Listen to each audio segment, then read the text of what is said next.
fingerprints of Mr. Thomas, sent them to an independent fingerprint examiner to determine if there was a match, and if in fact there was a match. Based on this and other evidence that we obtained during our investigation, we concluded unequivocally that the individual photographed in 2009 is that of Mr. Kelly Thomas. But that did not end our inquiry. We have another question, and that question was it advisable for the police department to release this booking photo, considering the circumstances surrounding that case? Traditionally, when booking photo requests have been made, the department generally does release booking photos when a media representative has asked for the release of the photograph. But that generally involves somebody who has been arrested by the Fullerton Police Department, is in Fullerton's custody or in the sheriff's custody. And generally speaking, the department has responded by acceding to that request. Our group is generally a proponent of transparency and release of that information. But in this case, circumstances had changed by the time the request for the booking photo had come out. By that I mean, we no longer were talking about, and the public was no longer talking about, and the media was no longer interested in a 2009 arrest of Mr. Thomas. What they were looking at was to try and develop information surrounding Mr. Thomas, who had expired by then and was essentially a potential victim of police brutality. That is a different situation. I think, in our view, the calculus about whether or not to release that photo should have been different. In our view, we think that consideration should have been given before releasing the video to these other factors. We think that perhaps the family should have been brought into the discussion before the booking photo was released.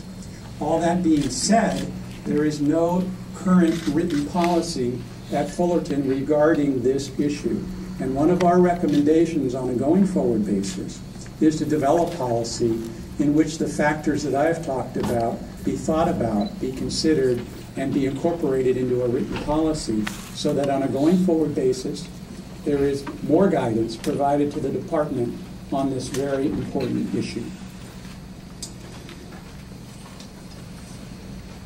Because what you ended up having in this case regarding this issue is you had a situation in which not only was there skepticism about the wrong man being identified as Kelly Thomas, but even if that had not been raised, even if, as we now know, that it was Mr. Thomas, there still is the inference that could be drawn and has been drawn that the reason that this booking photograph was released was to portray Mr. Thomas in a negative light.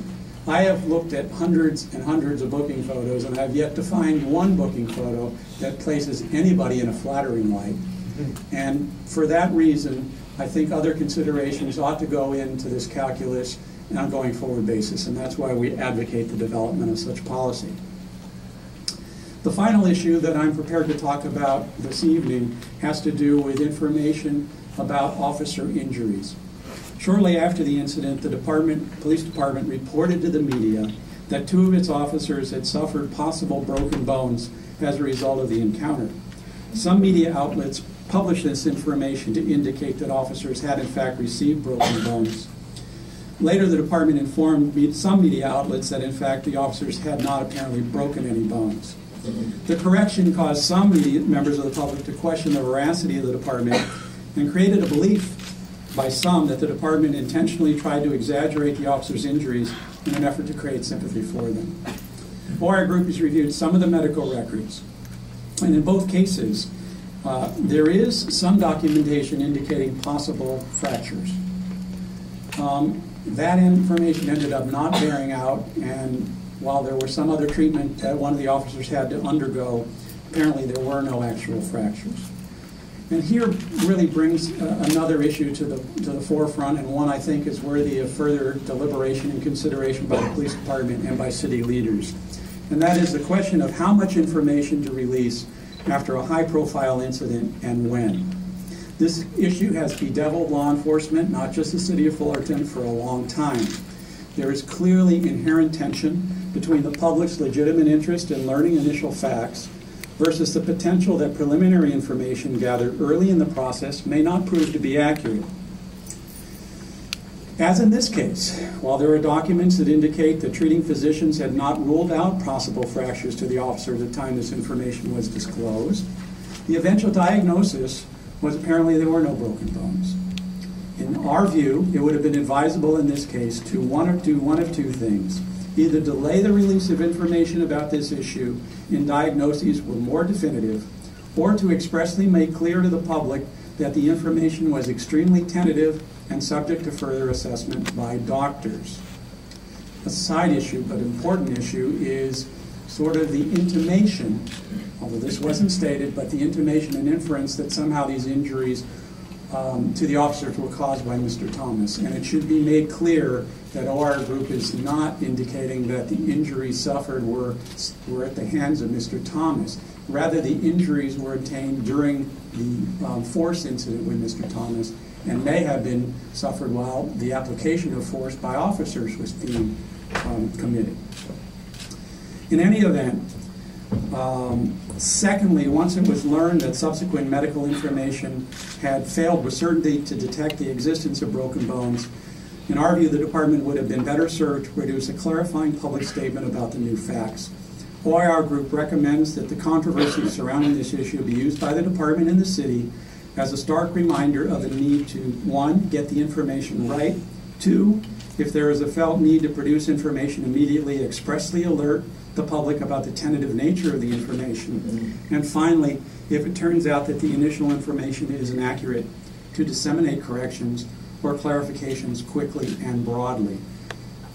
While there is criticism here by OIR Group about that decision, it should not be taken as an affirmation that this was intentionally done or that this was deceptively done, if this was falsely done. That's not what our evidence or the evidence has suggested in this case. But as to the last two issues, while OIR Group has offered recommendations on a going forward basis, it should be taken, these recommendations should be taken in that spirit, as a way in which the department and the city can improve and use this terrible tragedy as a learning experience rather than simply moving on with future matters. And that is the spirit in which these recommendations have been made. I thank Council for their attention to our report. We will obviously be having more to say about issues germane to the actual incident in the future. We will be able to report at some point on the results of our internal affairs investigation, but at this point are prepared to take questions relating to the issues on which we have reported. Okay, before we start the questions, I want to thank the audience for listening so attentive, and I know that everybody appreciates that, and thank you for your report. And from the council, and just so the public understands, is the council will be asking questions of Mr. Gennaco, and then he will leave and be available, I understand, in the parking lot for the media to ask questions and to meet with, and then we will open up the public comments here in the chambers. Council members, do we have any council members that have questions of Mr. Gennaco? Dr. Jones?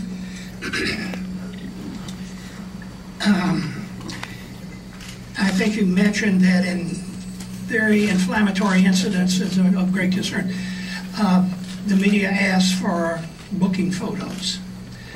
In this case, there was no booking photo, was there? Because he had not been booked. So the only booking photos we had were from a previous arrest, was that correct?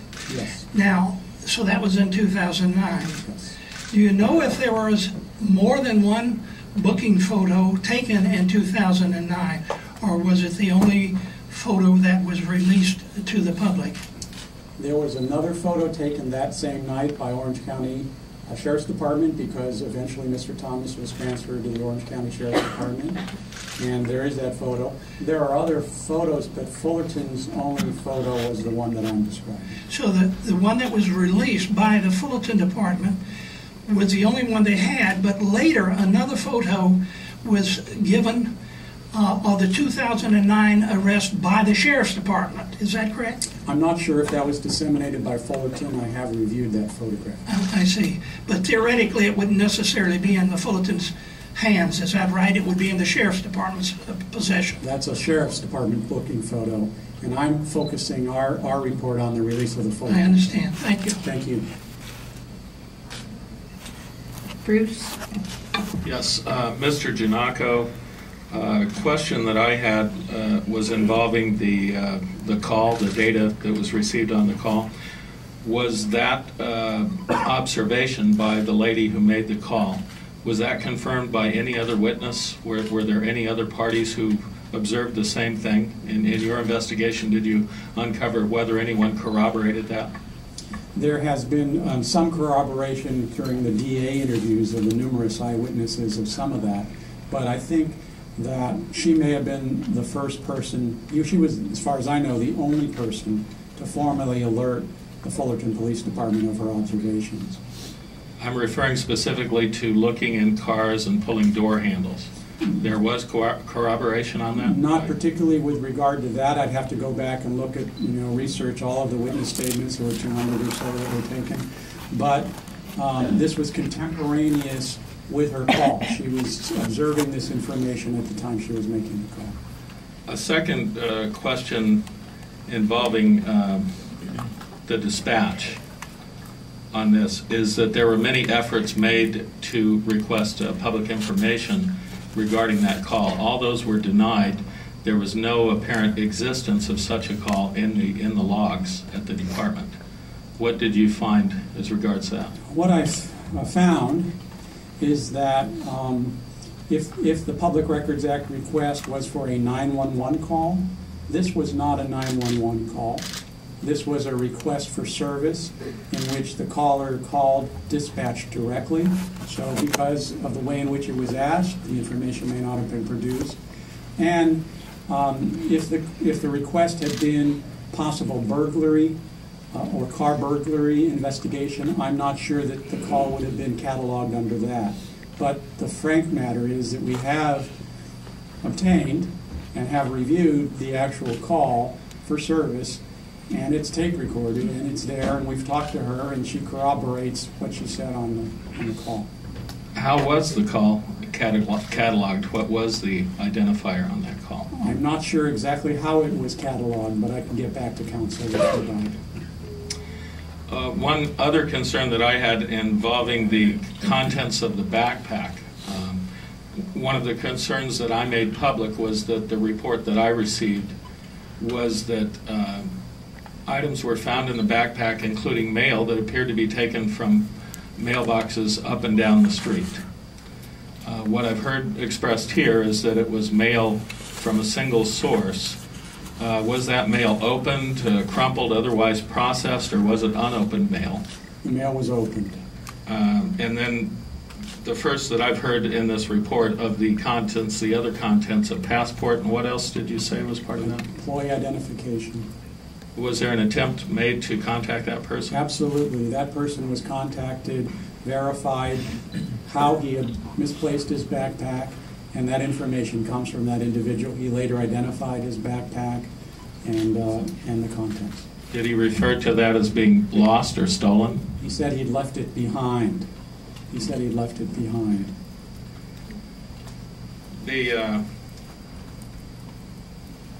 The last portion of this that I'm very concerned about was the report that I received originally as to broken bones, that there was a tremendously fierce fight and that officers may have suffered broken bones. Now, within days after the event, that was also, you mentioned media companies that made that representation, but it was also made by FPD spokesperson multiple times. And I'm just wondering where the officers were sent. I don't have the detail where they were sent to have those injuries reviewed medically, because I would guess that if a doctor feared that there was a fracture or a broken bone, that they would order an x-ray, and that usually the response time on such is very rapid. How do you address that issue? Well, as I said, the initial information from the intake and some of the doctor's initial assessments did suggest that there may have been fractures. But down the line, as further treatment was sought and received, it turns out that there probably weren't broken bones. One of the officers did have to receive some surgery, though.